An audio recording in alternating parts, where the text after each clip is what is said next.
আজ সুপ্রিম কোর্টের আইনজীবী মোহাম্মদ মাহমুদুল হাসান ভারতে ইলিশ রপ্তানি বন্ধের ব্যবস্থা নিতে সরকারকে অনুরোধ করে আইনি নোটিশ পাঠিয়েছেন।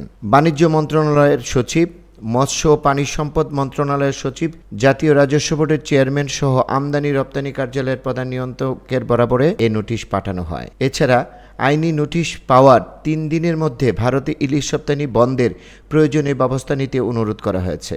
অন্যথায় এ বিষয়ে ব্যবস্থা নিতে হাইকোর্টে রিট পিটিশন দায়ের করা হবে বলে জানিয়েছে আইনজীবী মাহমুদুল হাসান। তিনি আরও জানান, বাংলাদেশের রপ্তানি নীতি 2021-24 অনুযায়ী ইলিশ মাছ মুক্তভাবে রপ্তানিযোগ্য কোনো মাছ নয়। এই পরিস্থিতিতে বাণিজ্য মন্ত্রণালয় ভারতে ইলিশ মাছ রপ্তানি অনুমতি দিয়ে বাংলাদেশের জনগণের স্বার্থবিরোধী কাজ করেছে বলে উল্লেখ করেন। রফিকুল ইসলাম কোচি, ডেস্ক রিপোর্ট, আজকের সংবাদ।